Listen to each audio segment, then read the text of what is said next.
What's up everyone, back for another beer review, and today I'll be reviewing yet another collaboration beer. This time between the Blaze Brewing Company, and they're out of Biddeford, Maine, and Branch and Blade Brewing, and they are out of Keene, New Hampshire, and this is their Blazing Love, the Blueberry Cobbler variant.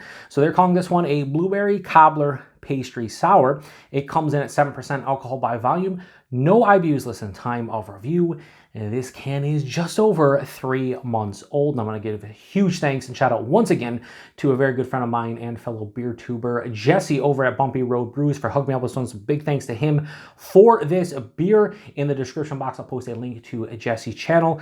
Great channel, fantastic content. He does his 50-point inspections, which aren't beer reviews, but they are, but they're not. And he also does his new brew Monday, every Monday at 8 p.m. Him and a bunch of friends get together and they review new brews they've never had before, and it's a great time. I've watched it quite a few times, haven't been out yet, in due time. But anyway, he hooked me up with a beer here that's a collab. Now, I've never heard of Blaze Brewing, honestly. Now, Branch and Blade, I have heard courtesy of Bumpy. He really likes their fruited sour game, so we have a Blueberry Cobbler Pastry Sour, and like I said, this is just over 3 months old, so I'm really excited. It's been upside down in my fridge since he gave it to me. He gave it to me at the 2022 BeerTuber Palooza. It was awesome to finally meet Jesse in person. We had a great time, and he gave me a couple beers to go home with, and this was one of them. So yeah, I've never had a blueberry cobbler, pretty much peach cobbler. I think I've had a mixed berry cobbler, but never a straight blueberry cobbler, but I'm interested in how this one is, so give it a pour here. Now, it doesn't look like it's heavily fruited. It's a pastry sour, maybe without the heavy fruit addition. Like, this is brewed probably with puree as opposed to being blended post-fermentation. So, you know, all the cans can explode and you can get secondary fermentation. And when people open them up, they're like, holy shit, why is it everywhere? The yeast is going to town. Anyway, yeah, that pours out like a fruited sour that has blueberries in it. It has that deep purple, like, kind of crazy color to it. Can't see through it. Very murky and turbid. Has just over a finger of an off purple, almost a lightly pink colored head. Probably not going to come off on camera, but in person it definitely has that kind of look to it. So it looks like something that is calling itself a Blueberry Cobbler Pastry Sour. It's good nose. Yeah, it smells like it. So cinnamon's there. Granola. Now, when it comes to cobbler, usually, when it comes to blueberries, usually I love like blueberry pie or maybe like a blueberry cheesecake. Really don't have blueberry cobbler, but this kind of smells like a blueberry pastry kind of dessert in general, right? Whether you say cobbler or not. But it has that like cinnamon, slight spiciness, the granola, you know, like the crust, maybe even a little graham cracker, more of like a crust, right? Of like a pie. And then the blueberries are there. They're sweet, they're tart. It's like blueberry pie filling in a glass. Smells like it's going to be sweet. I'm hoping that it's not overly sweet, despite the fact it's pastry sour. The one thing I've noticed, and maybe you've noticed on my channel over the past 2 or 3 months, I've been slowing down on the big pastry sours and heavily fruited sours because I'm realizing that I'm paying anywhere from like $5 to $8 a can, and I only want to drink like half the can at most. A lot of times, just like 4 to 6 ounces, and I'm done. I love the flavors. I like the sweetness of the little bit that I have, but it's tough to put back a can, and it's just. I wish they came in those little 8-ounce cans that you see sometimes for barrel-aged beers. Definitely sharing beers almost to this day for me. But yeah, if I was doing this blind, I would probably say there's a berry kind of pastry-ass sour feel to this. That's what it smells like. So they've hit the nail on the head with the aroma. Let's get into the taste. Cheers, everybody. Thanks again, Jesse.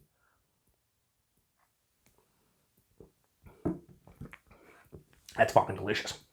Yep. And you know what? Is it sweet? Yeah. Is it too sweet? I don't think so. There is a substantial firm tartness and a little bit of acidity on the back of the palate, and a really big, like semi to almost full-on dry kind of finish. I'm adding this one because it doesn't have, it's not the post-fermentation, like, basically fruit puree. This has like a higher side of medium, lower side of full, so it's not substantial in its body. I mean, it's noticeable that it's a little bit thicker, but not to that level. The mouthfeel, it's really crisp. It's very crisp, very effervescent. Has a nice smooth finish to it, but it doesn't, it's not thick and smooth and syrupy like you would get from, again, a heavily fruited sour ale. This is giving me Toppling Goliath, Fandango vibes, that series they have, where you're getting all the good qualities of a heavily fruited sour ale without the excessive sweetness you'd get from, you know, all that fruit puree, and the lighter body, because you're not using the fruit puree, so it doesn't have that like thick, syrupy, oily kind of mouthfeel to it. And I think this is where I'm starting to lean more. Like I don't, if it doesn't pour out and have like all the pectin on the side, some people are like, whatever, like that's what I think I'm enjoying more. And this is kind of hitting the nail on the head for me. The taste, a lot of times I'll just say from the palate this, back to palate, mid palate, blah, blah. No, this is all encompassing. There's all across the palate, you're basically getting a blueberry cobbler in a sour beer form. There's sweet and tart blueberries. The pastry part of it, whether it's like a pie crust or the cobbler they're going for, it's definitely there. It's almost granola-like in how it feels on the palate. A little bit of cinnamon maybe mixed in there. Yeah, definitely cinnamon. I was getting in the nose, not as substantial in the taste, but it's definitely there. So you get, you know, the pie crust, we'll say, or the cobbler, you know, base. And then there's even a little bit of like a vanilla, slight vanilla. Yeah, slight vanilla as well. It's a little bit of whipped cream on it. What I like about it is it's sweet up front, but as it continues through the palate, the tartness hits. It has a firm tartness, and then it really finishes a very. This is like almost full on dry on my tongue. Like I got like the sandpaper cat tongue, you know, where it's like it just feels so dry. That's what I'm kind of feeling right now. It's making my mouth water and wanting to go back because it's kind of just dry in the palate. It leans sweet, but it's not overly sweet. Like I'm gonna drink the rest of that can and feel good about it. 7%, you really can't tell. A lot of people say there's no ABV. Something like this, yeah, it doesn't taste like 7%. Honestly, it tastes like I'm drinking a 4 or 5% beer. Just, yeah, hides the alcohol. Wow, this is really fucking good. I've never heard of Blaze Brewing. I have never had anything from Blaze Brewing, but this is brewed at their brewery, I'd imagine. And then Branch and Blade, you know, doing the collab thing. But this is really well made and kind of what I'm looking for nowadays. You know, it's not my favorite fruited sour or anything. You know, I'm not going to sit here and be like, oh, it's the best ever. But for what they, stylistically, a blueberry cobbler pastry sour, this is like a 4.8, 4.9 out of 5. Like they almost nailed it to a T. For my personal preference, though, I'm going to give Blazing Glove, the blueberry cobbler, a variant collaboration between Blaze and Branch and Blade. I'm going to give that a little straight 4.5 out of 5. I think that's fair. It's fucking good. They just don't have much on it. Just a pastry sour, 16 fluid ounces, illustrated by Kristen Gerard. Has her IG on there in case you want to. I mean, the label's pretty sweet.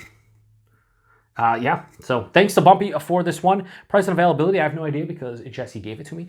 So Jesse, if you can post the deets, so to speak, in the comment section, I really appreciate it. I would hope that this is no more than, you know, $6 a can. That'd be my personal preference, more in the $5 to $6 range. But, you know, nowadays I've paid anything from like $4 to $8 a can for a can of something like this. So who knows at this point, but I would pay like $5 or $6 for a can of this based on what I gave it rating wise. It's really good. If I was in the mood for a blueberry pastry sour, like, yeah, this would hit this would do the trick, so to speak. Anyway, availability, I have no idea with Blaze. I mean, again, I've never heard of Blaze. I know Branch and Blade is in New Hampshire. Now, we have got a couple drops of Branch and Blade here in the Buffalo, New York area. We got like a big pastry Imperial Stout, and I think like 1 or 2 of their sours over the past 6 months, but I don't think they get much distro, but I want to try more from both of these breweries because I've had one beer from them, collab, and it's real good. So appreciate everybody stopping by for another beer review here on the Beer Patrol. If you've had anything from either of these breweries, post in the comment section. If you've had, what's your favorite blueberry sour that you've had, period? I'd love to know. Maybe I'll seek it out if I can get it locally because I like blueberry sours. I really do. Anyway, thanks to Jesse. Go check them out. As I said, great channel. Appreciate everybody stopping by for another beer review here on the Beer Patrol. To the next one.